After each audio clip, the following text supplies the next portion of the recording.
Natasha, are we good on the screen? We are. Okay, perfect. All right. Again, thank you for coming tonight. So again, we're going to talk about being an advocate and having to nurture your advocate at home. So my name is Leslie Hansen, and we have Natasha here with us tonight helping as well.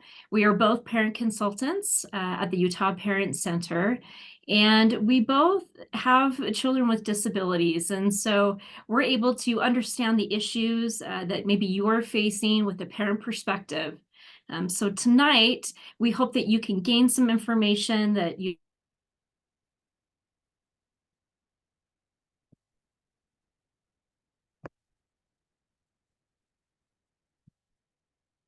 Leslie, you're muted. Okay, perfect. Thank you. You muted me. Okay. Okay, so for tonight, we have a few objectives that we're going to go over. Our first one is going to be advocacy for parents and students.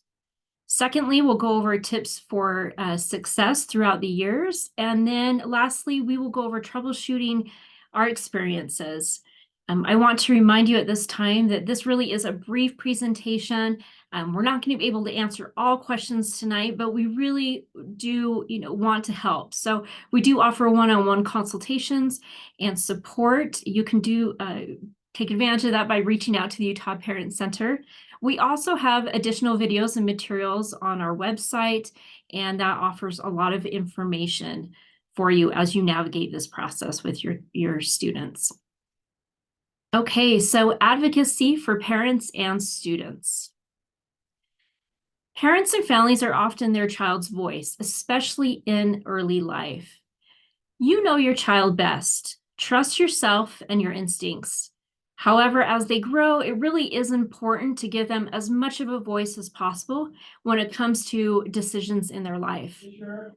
As an advocate for your young adult, the Utah Parent Center can connect you with resources that you may need.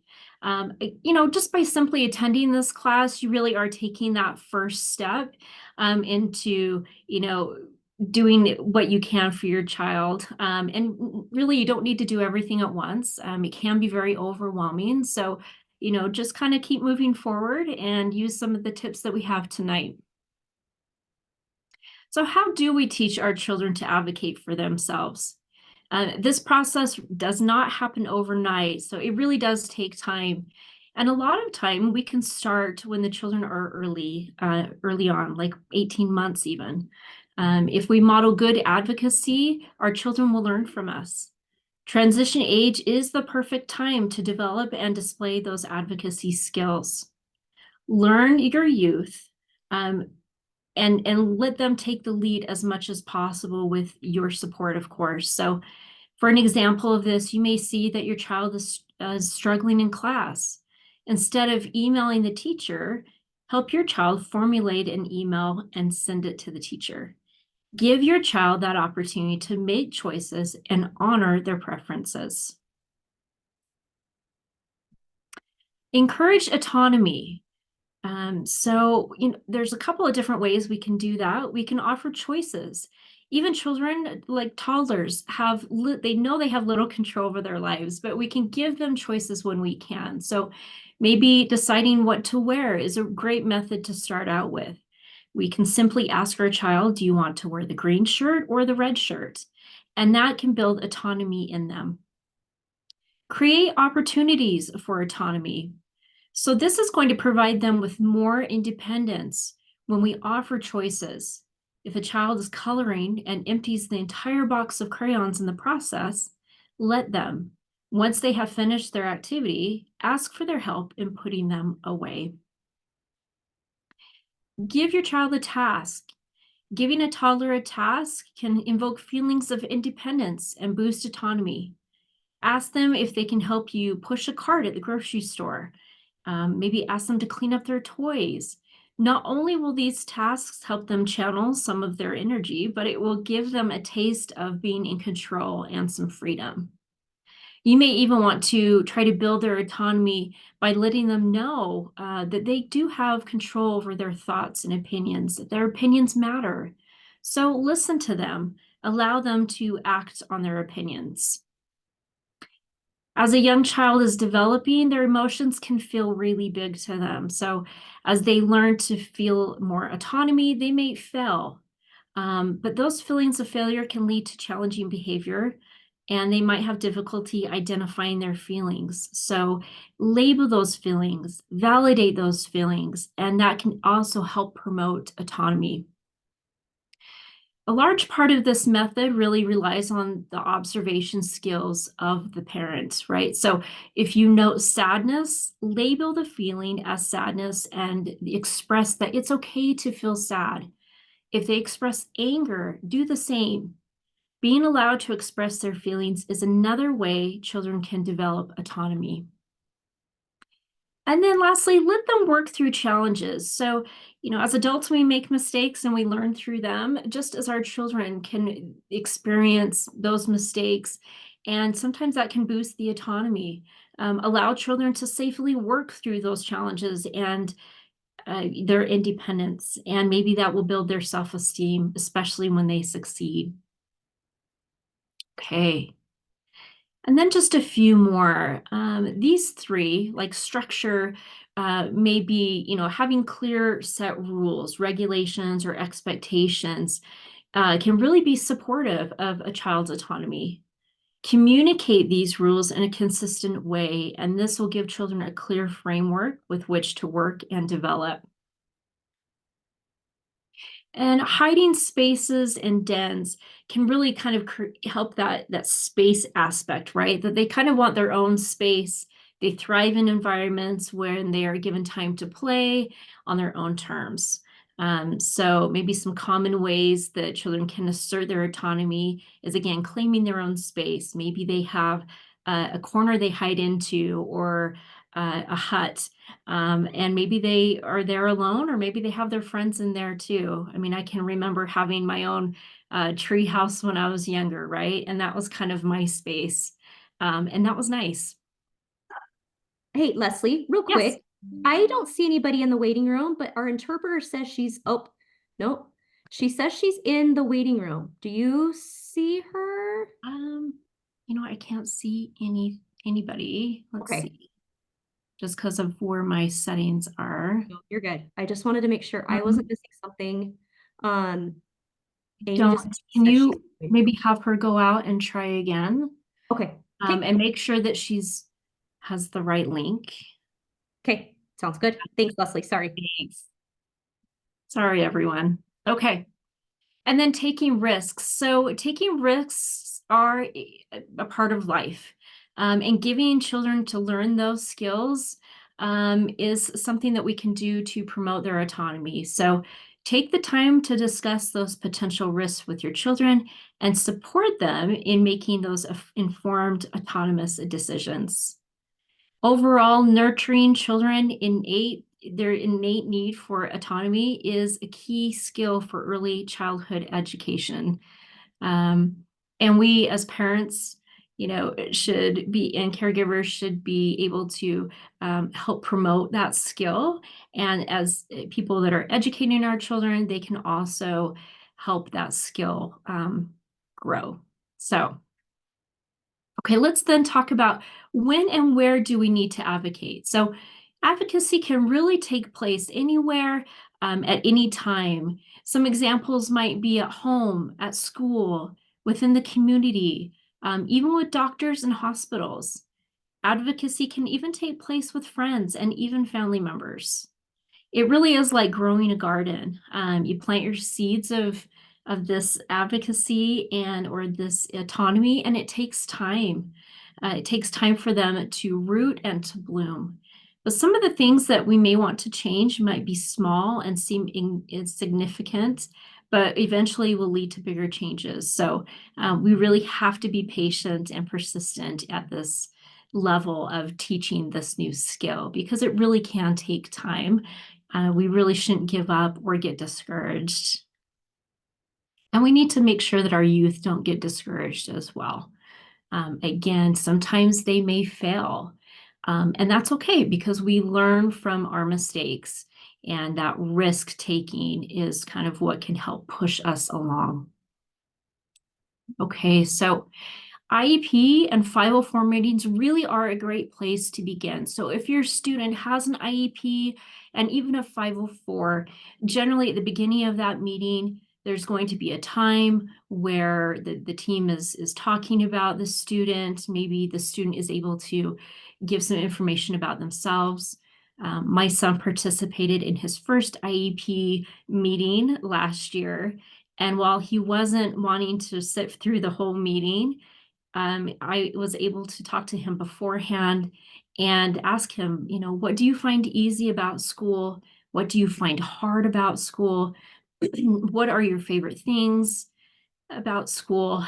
And we wrote down his answers. He practiced a little bit, and then he was able to sit, to the first 5-10 minutes of the meeting. So the team really got to know him, what he saw for his life, how he likes to participate, and what he feels like his strengths are. So that was a really neat moment in his life and for me as well. But he was only 14 at the time. So I know that every meeting after that, he'll gain more confidence and he may be able to lead his IEP meeting from start to finish, in no time. So if your youth, if you find that your youth is having a hard time sitting at these meetings, because they can be long, really just kind of focus on what they can do.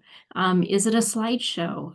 Is it a poster that they like to show about, their strengths and what they like to do? So it really is okay, and just kind of keep encouraging them to participate.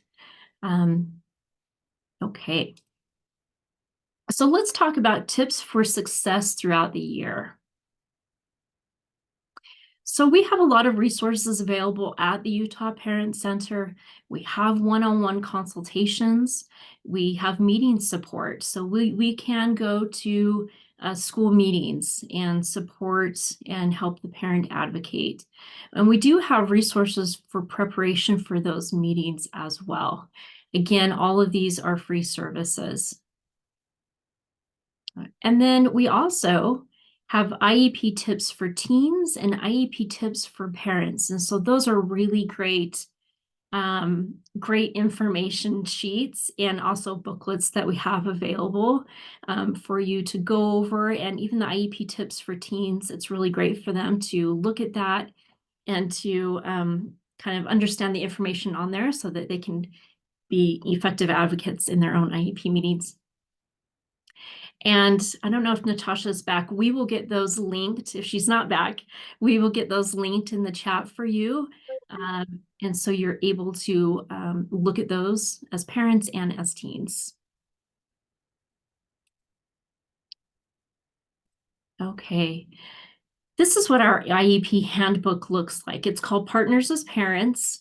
I'm sorry, Parents as Partners in the IEP process. So it really goes over quite a bit of information, parent and student rights, qualifying for services, developing that IEP plan and beyond the IEP plan. And as we all know, special education has a lot of acronyms.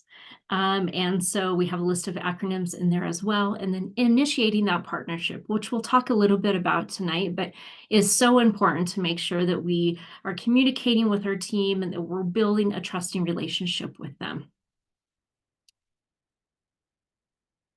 And then we also, as our youth grow into teenagers, we have great Transition University workbooks that are available. Also, Natasha will put a link in the chat for these. These workbooks are available again in the chat. We'll put a link, or they're available on our website at utahparentcenter.org under publication, as well as the tab resources. So if you go to resources, you'll go to transition planning, and then you'll look for the section that says Transition University. There are many resources available on our website for our youth that are in transition. And the information that we talk about today will be in some of the sections of these books. And so you may find some familiar information when you look in there. But our books are all color coded. In fact, the Choices book and the Successful Transition for Youth with Disabilities book are companion books. And so the parents will, or caregivers will look through the Choices book, and then the youth will look through the Successful Transition for Youth with Disabilities book. And again, they're companion books. So they really are similar in color coding and in information.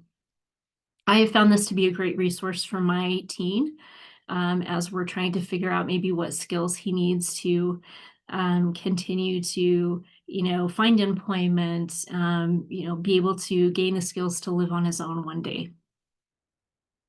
Okay, and then know your plans and your programs. So does your student have a Section 504 plan or an IEP?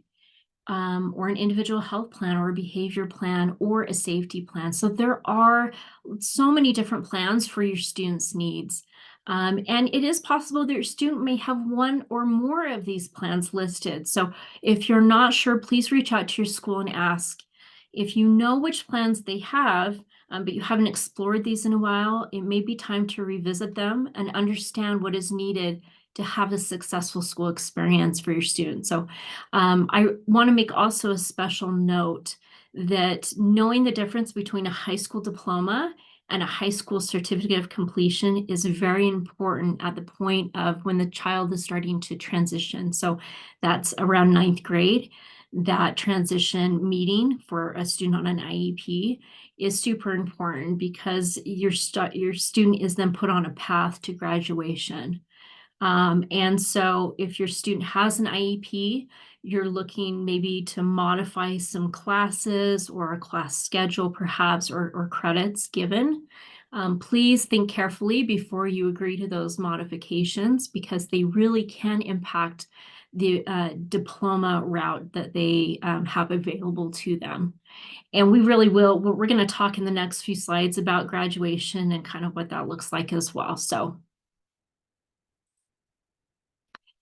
okay, so I want to focus on, again, graduation for just a few moments.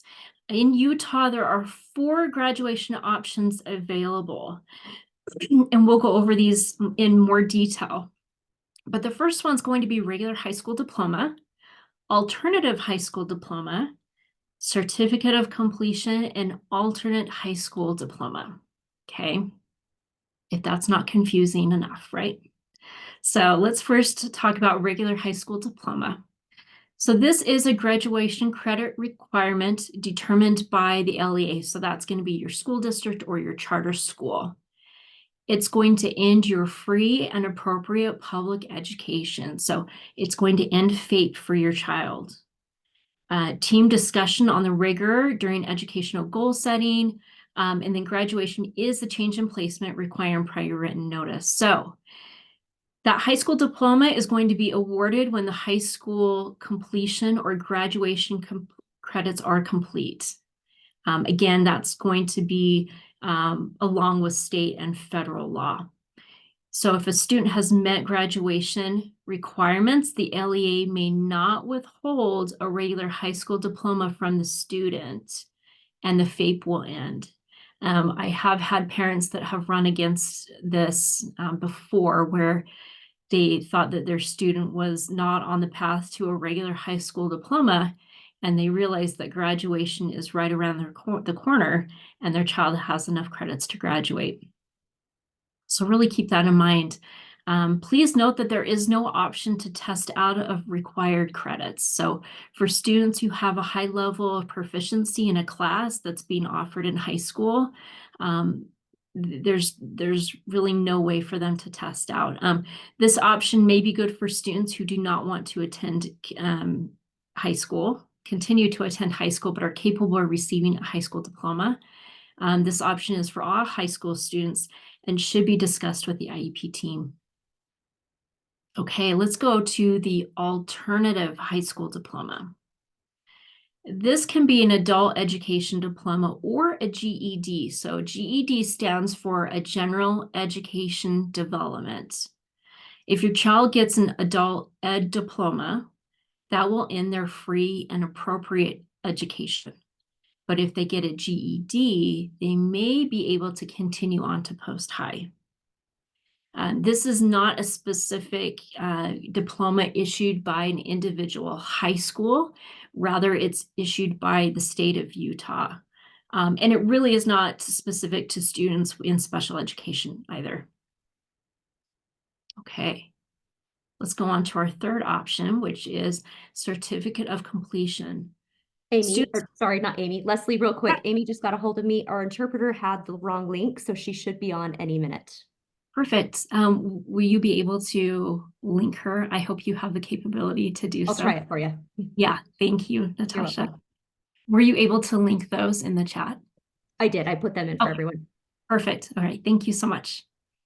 Okay, so on the certificate of completion, so students can receive this completion if they have completed their senior year, if they exit or age out of the system, or have not met all those state or LEA requirements for a diploma.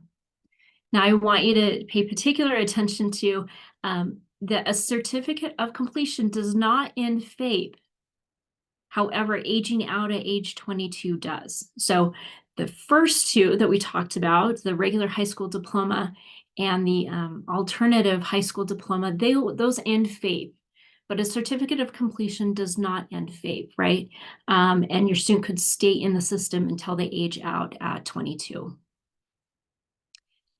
And then I want to go to the next one, and this might get confused with the alternative high school diploma that we talked about just a few minutes ago.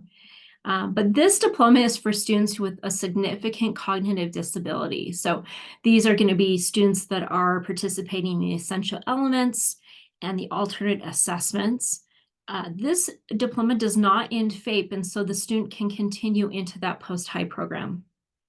I really want you to make sure that you're not getting confused with alternates. So this is an alternate high school diploma, not an alternative high school diploma that ends FAPE. So again, if really going through your IEP team, talking to your school about these options and being clear on what that looks like for your student is going to be really important to do, okay?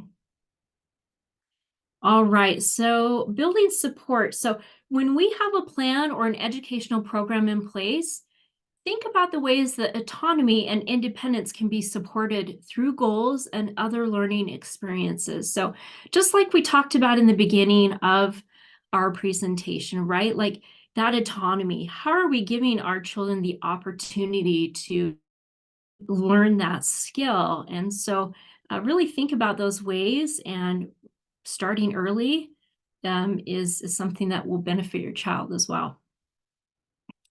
Okay, so this is really hard to see. I'm going to talk about a few of these things that are on this list, but these are sample goals and language to give you an idea of areas that can be supported through skill building. And so I have seen where some students have had self-advocacy as maybe a goal on their IEP, maybe, you know, have something on their 504 about accommodating that self-advocacy. I always ask, you know, the families I'm working with, does your student know how to advocate for their accommodations? Do they even know what their accommodations are? And so that's something that you can think about as well. But the goal here would be student will demonstrate self-advocacy skills in order to communicate learning style, academic, and behavioral needs. So when we talk about objectives, that's going to be how this goal is going to be supported. So maybe one would be student will accept the consequences of being unprepared for class by discussing such consequences and developing a strategy to avoid such problems in the future. Student will develop and carry out a plan for making up missed work due to an absence. Student will discuss specific topic behaviors, positive and negative, and their effect on academic classes and social performance of self. And so really, if you can kind of tell, these objectives are really trying to build that skill. again, the skill's not going to be built overnight, right? So the school team can really support that student through some of these objectives in building the skills of that. Because really, our students are going to need self-advocacy throughout their lives. It just doesn't stop when they get out of school. Okay, let's go on to how teachers can support this. So there are strategies for delivering self-determination instruction. And these are a few examples of what some Florida school districts are doing. They're identifying the student's priority and educational needs. So maybe that student's priority is self-advocacy or goal setting or decision making, okay? They're developing relevant measurable goals in the IEP that address the need for self-determination instruction. So again, making those things a priority with your team and being able to have your student gain those skills through goals or accommodations, and teachers can support these things. Promoting and supporting IEP participation and leadership. So is your IEP team helping and encouraging your student and supporting them while they are participating in their IEP? Again, for our children that are 14 and older, this is a really important thing for them to be able to do, and kind of starts them on that self-advocacy path of being able to run their own IEP meetings, participate, get their buy-in on what goals and accommodations they need and that they feel would be beneficial to them. And then maybe adding a line to the IEP to note how instruction will be provided, or information will be disseminated to the students. And then there's a few others that aren't listed here, maybe including samples of students' completed activities in a student portfolio. So maybe your student wants to create a portfolio so that when they're going to get jobs and interview for jobs, or that maybe they're looking at going to college, having a portfolio might be helpful. Like, this is what I've done, right? This is what I've put together to prepare for these other opportunities. So that's something that a teacher might be able to support. And a good thing to ask your team to help support that as well. Okay, so there are tools for advocacy, and we have such a variety of ways that we can advocate for ourselves, and our children can advocate for themselves. And so if verbal communication is difficult or not possible with your child, there are other options for expressing yourself. So part of advocacy is to help you find your voice, but that doesn't always have to be done through speaking. So, and again, it doesn't really have to be face-to-face or in a big group, whatever method works best. The big part of advocacy, though, is identifying who is part of your team, okay? And what can they do to help you? How can they support you? And that's what we're going to talk about here, is that you don't have to do it alone. Really identifying who is around you, who is your circle of support that can help you or help your student be able to gain resources or experience, or just support as they're navigating. So a few examples of this might include maybe families, teachers, a medical team, friends, neighbors, maybe government officials. So if maybe they're getting services through DSPD, they have a case manager, or they have a voc rehab counselor, excuse me, that's working with them, even asking them to be part of that circle of support for your student. And actually, in those books that Natasha linked in the chat, the transition books, the choices and the successful transitions, it does talk in there about circles of support. And it's actually a worksheet that your student can do to be able to kind of outline that. And so they know, and they can kind of think about, who is my support and where do I lack support that I need to go get support. Okay, so professional and parent relationships. Strong partnerships support children's learning and the ability to develop lifelong skills and networks, while also strengthening parents' capacity to be engaged in their child's school experience.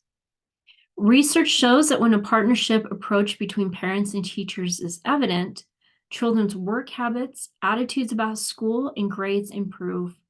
They demonstrate better social skills, fewer behavior problems, and a greater ability to adapt to situations and get along. And parents and teachers will benefit as well. When working together as partners, it's been found that parents and teachers communicate more effectively, develop stronger relationships with one another, and develop skills to support children's behaviors and learning. I always tell the families I'm working with that it really is such an important relationship to build. Relationship with school professionals requires some trust and faith, right? Good faith that everyone is doing their best and they all have your child's best interest in mind. And so that going in with that perspective can really help build that trust. Okay, so this was quite interesting. There was a focus group, and it consisted of parents of students with or without disabilities. And the children with disabilities had varying levels of disability, and the families themselves had varying levels of involvement with the school on effective partnerships. So this focus group was held by Cadre. And Cadre is, if you've never heard of it, it's the Center for Appropriate Dispute Resolution in Special Education. So they really get all of the disputes around the country. They are aware of them and they have videos and lots of information on their website, but they were able to do this focus group. And these were the 5 major themes that emerged from that focus group. So a school culture of inclusion, positive administrative leadership, attributes of positive partnerships, opportunities for family involvement, and positive outcomes for all students. And I don't know if you can relate to those as well as maybe what you would feel that school success would be. Okay, so Leslie, before we yes, get on to starting off the foot right, I'm going to yeah, run the poll if that's okay. yes. Perfect. I believe you're going to run the demographic poll. Is that right? Correct. Okay, so everyone, if you can just take a moment to take this demographic poll. So we, as the Utah Parent Center, are trying to make sure that we are reaching all corners of the state and in all demographics. We really want to get our information out there for families. And so if you could fill out this poll, it will help us know how we're reaching people and where we need to do better. And can you guys see the poll? We've been having issues with the Zoom link. So if someone could just put in the chat like a thumbs up or something and let us know you guys see it. I cannot see it, but I don't know if that matters.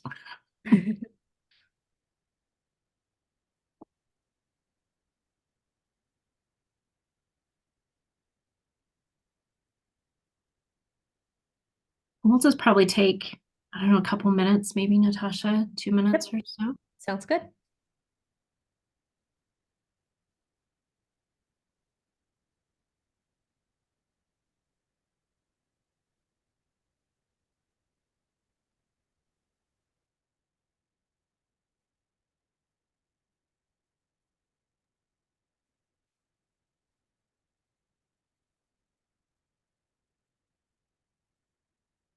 Thanks again for filling this out. We do appreciate it.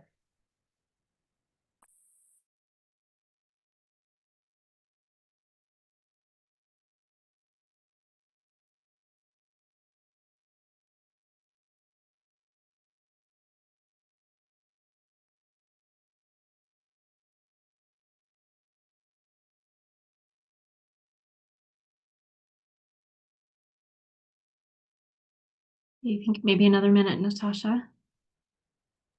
Yep, we'll give it about 1 more minute and then we'll be done. Thank you again.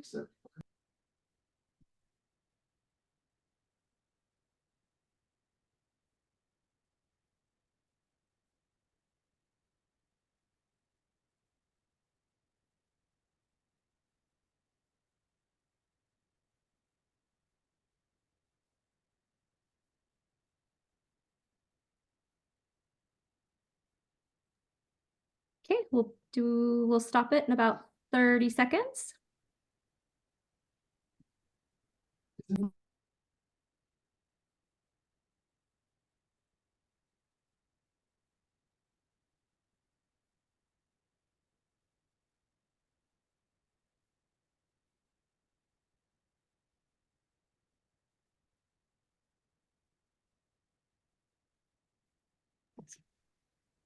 Okay, I'm going to go ahead and end the poll. Thanks again for everyone who participated in that. Thank you, Natasha. Okay, so if you remember just a minute ago, we were talking about parent perspectives for school success. So what did parents think that was to them, right? What did they feel like success was to them? What was their priority of success? So now we're going to talk about how do we start off on the right foot with our school teams or school staff. And so the first one is going to be asking open-ended questions. So this is more for, I mean, this can be for both, but really aimed towards the school staff. You know, ask about the family's background, the expectations, the concerns, and maybe their culture. Leave any assumptions behind. So again, assumptions, as we all know, can really create some harm in a relationship from the very beginning.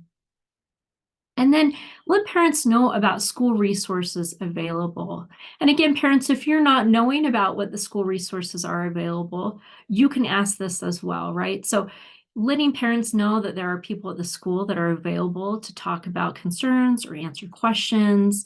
You as a parent, you could ask, you know, if I have a concern about my child's services or supports, who can I go to? Who's that go-to person for me? And then learn about other resources in the area. And teachers or staff, it would be good for them to be able to also relay those community resources to their families. Acknowledge the work that parents are doing at home and help the student succeed. So we know as parents, we're doing a lot of work for our children, right? And we're helping them with homework at night. We're really trying to help them succeed and be able to progress. And we just want acknowledgement that we're doing that. So ask what is the best way to communicate with the parent. So if, again, school staff asking what the best way to communicate would be, but then on the parents' end as well, you can always ask your child's teacher or the staff that is working with your child, what's the best way to communicate? Is it me coming in to the school and asking questions? Is it through email? And if it is through email, how long do I wait to get a response? Are you typically going to be responding in 24 hours or 2 school days, that type of thing? I see a lot of families who maybe communication has been the point where the relationship has gone bad, right? That lack of communication. So knowing the expectation from the very beginning can be very helpful.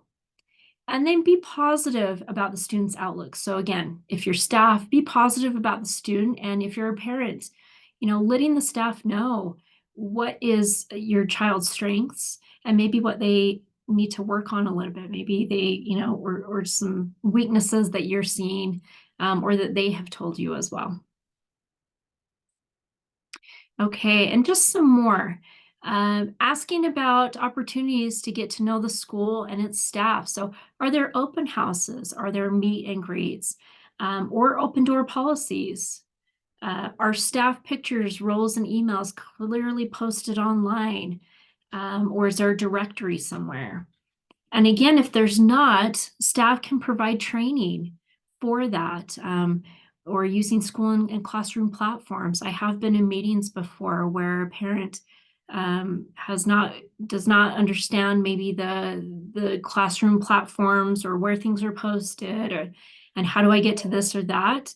And we really, as parents, we want to help our children. And if they have a hard time getting on those platforms, we're the ones that they're going to go to ask, to get them on those platforms and ask those questions. So having a parent be trained in that would be helpful.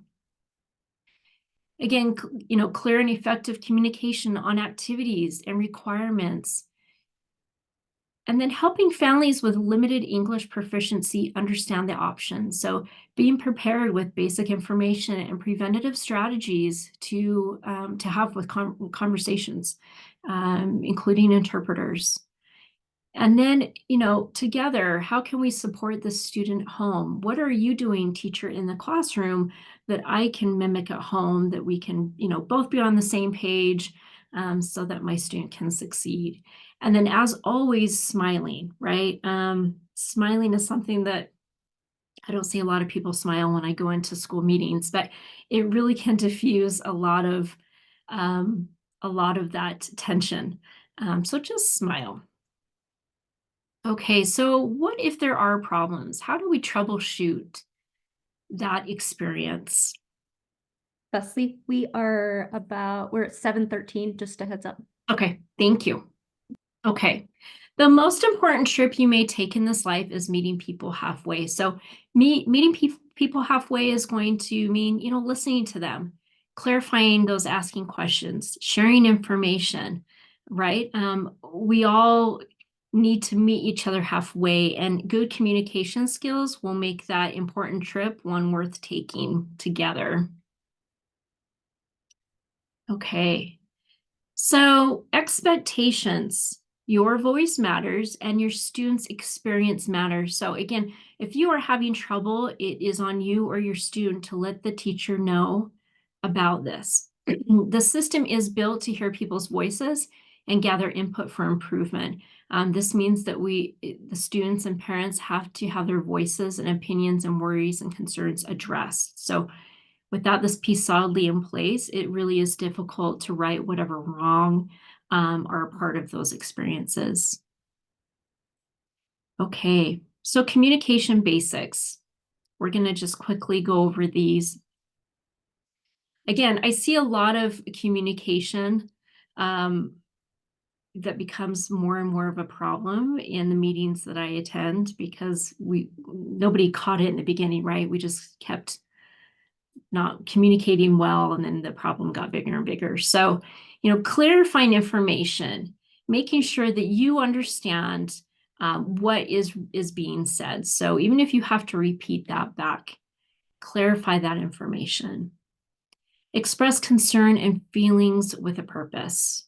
Okay, so making sure that your feelings are conveyed in a way that is understandable, that's concise, will really be helpful as well. Excuse me. Sharing information is something that can really benefit if you've got outside providers that are helping your child in whatever support they're needing. Being able to share that information with the team. Often that can be two-way communication forms that are signed so that the two parties can talk together. Or if something has been happening in a home, being able to share that information with the team can really be a benefit. And then assertive statements versus aggressive statements. So assertive statements might be something like it's going to be direct and respectful. Being assertive gives you the best chance of success delivering your message. If you can communicate in a way that's too passive or too aggressive, your message might get lost because people are too busy reacting to your delivery. If you're aggressive, it's going to you may come across as a bully who disregards the needs and feelings and opinions of others, and you may appear self-righteous or superior. Very aggressive people often humiliate and intimidate others. And so being assertive is going to look like treating professionals like partners, use effective communications tools, advocate effectively on your own behalf, work together to get the services the student needs, and kind of going back to that expressing concern and feelings with a purpose, being able to express your needs clearly and directly and express your ideas without feeling guilty. Okay. Okay. So what if there is a dispute? We need to move on beyond those disputes as quickly as we can. So how do we nurture those parent-professional relationships? An example of this might be documenting services that are being provided to the student. This practice was not there before, but after disagreement, the practice was improved to capture those services. So maybe it was just a lack of recording all the information necessary, okay? To move on beyond these disputes, they have to be settled first. And so we need to find a solution. And so how are we going to do that? We need to follow through on any of those decisions made and expect the same from the school. We need to leave our pride behind and be humble, be ready to forgive, and start moving forward from here. And having a growth mindset can really help. So reflecting on those lessons learned with each unique experience and change what we were doing before so that we can prevent future disputes and have a better outcome. And then recognize that getting into disputes was disagreeable and unpleasant to all parties involved, and that each side really believed in their cause, but we need to choose to believe in others' good intentions, that we all have the best interests of the child in mind, and we need to believe, as parents, we need to believe the staff has that, and as staff, we need to believe that the parents also have those good intentions. Okay. And then a couple of other ones. Parents have a fear of retaliation, and working through disputes and beyond them really will help bring that school community cohesiveness again. Okay. So we can establish new expectation and roles during that partnership, maybe respect differences and learn to compromise, learn not to be defensive, restate our values and the perceptions of our students, and then give time for wounds to heal. Again, it's not, this problem didn't happen just overnight, right? It kind of built on itself. And the same with trying to nurture and get back to a common place. It may take some time for those wounds to heal. Okay. We just have a few minutes left, and I want to leave time for questions. So I'm just going to talk about this one last slide. Be engaged, parents. Find an opportunity to make a connection or an impact in your school community. Join the PTA, join a school community council. Connect to your school's online platform and follow your students' progress. Again, you can ask for training if this is something that you're not aware of or how to use. And then be familiar with your school's calendar. These are really ways that parents can stay engaged and be able to feel connected. So again, just to review, parents and students need to advocate in schools. We want to foster a relationship with our school community. And really, if we want to troubleshoot any areas of need for ongoing success. So really, again, coming back from those disputes, because we are invested in our child's education, and the staff is as well. How can we benefit the child moving forward? What do we need to do? And so if you have questions, I'd love to be able to entertain those now. And then just really quickly, if you've got other questions or specific concerns to your situation, you can give us a call. Here's our information. We also have a Spanish speaking consultant if that's something that you would need.